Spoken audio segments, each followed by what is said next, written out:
skills. Without commitment, you'll never start. But more importantly, without consistency, you'll never finish. It's not easy. If it was easy, there'd be no Kerry Washington. If it was easy, there'd be no Taraji Henson, P. Henson. If it were easy, there'd be no Octavia Spencer. But not only that, if it were easy, there'd be no Viola Davis. If it were easy, there'd be no Michael T. Williamson, no Stephen McKinley Henderson, no Russell Hornsby. If it were easy, there'd be no Denzel Washington. So, keep working, keep striving, never give up, fall down 7 times, get up 8. Ease is a greater threat to progress than hardship. Ease is a greater threat to progress than hardship. So, keep moving, keep growing, keep learning. See you at work. We tend to base our self-esteem on what other people think. And that's not really self-esteem. Self-esteem is supposed to be how we feel about ourselves. And I was just saying how dangerous it is to allow other people to determine how you're going to feel about you.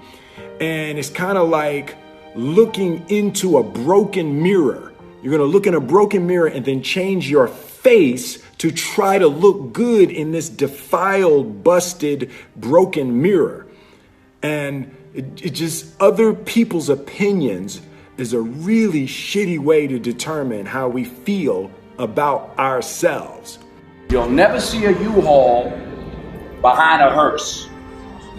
I'll say it again. You'll never see a U-Haul behind a hearse. Now, I've been blessed to make hundreds of millions of dollars in my life. I can't take it with me, and neither can you. So it's not how much you have, it's what you do with what you have. And we all have different gifts. Some money, some love, some patience, some the ability to touch people, but we all have it. Use it, share it. That's what counts. Not what you're driving, not what you're flying in, not what kind of house you bought your mama. Dreams without goals are just dreams, and they ultimately fuel disappointment. Goals on the road to achievement cannot be achieved without discipline and consistency.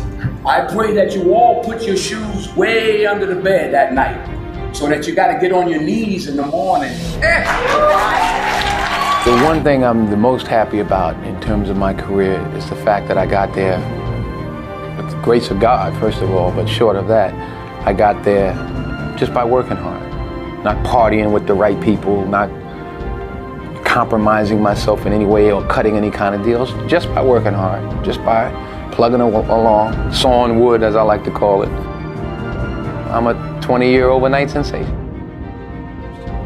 I don't get life mixed up with making a living.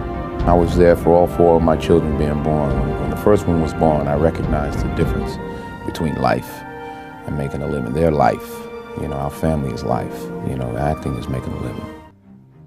What do you think the biggest difference between doing a play and doing, I mean, it's a cliched question, but I'd be interested to know your answer. I think a part of what Viola just said is that you get to dig deeper and you get another day. Right. And you get the energy. Mm-hmm. You do a movie and there's 200 people that are used to it and they don't care and everybody's doing their job and it comes in a theater somewhere and you're picking your nose at home somewhere, clipping your nails. There's no energy.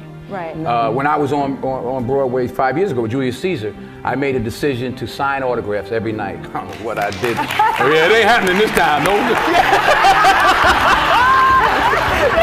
Only as I rub my knees, only because my knees are bad, it's hard for me to stand. But. And why did you decide to do that? Well, you know, I wanted to say thank you. It was my way of saying thank you.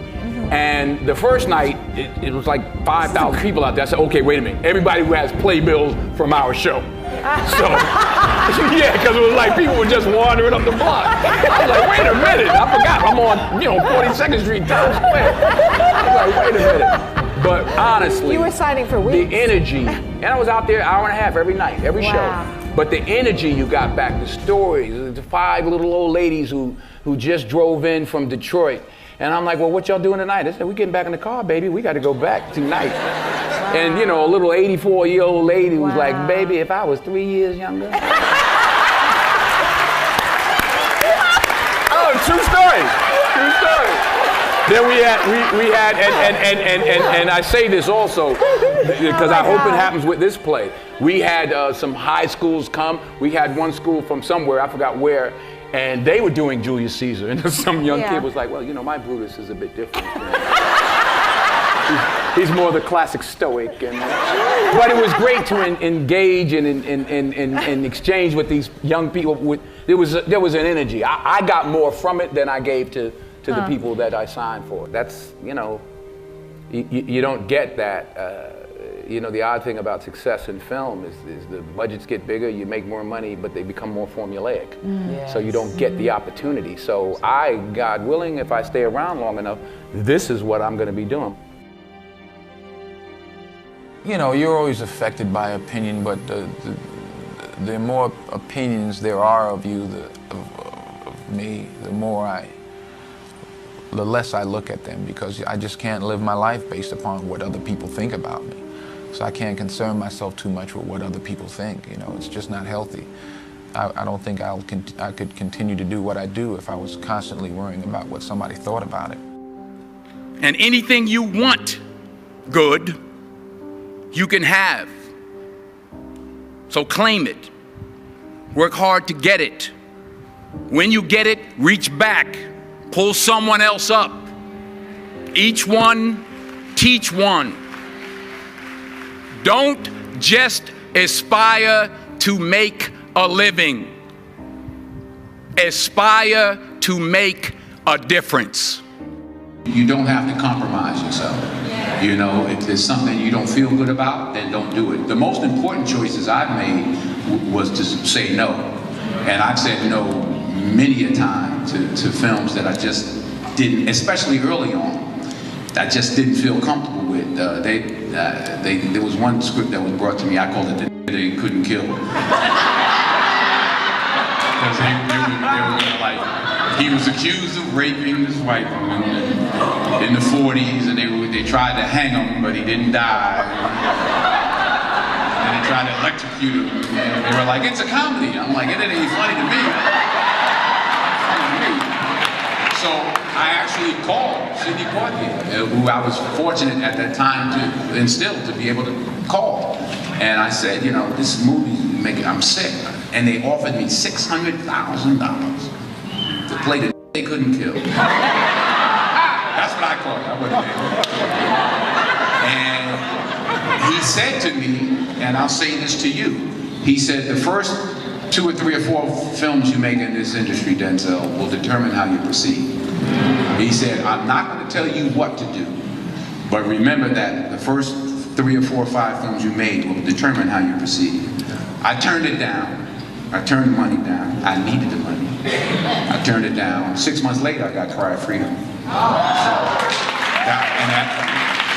So stick to your guns.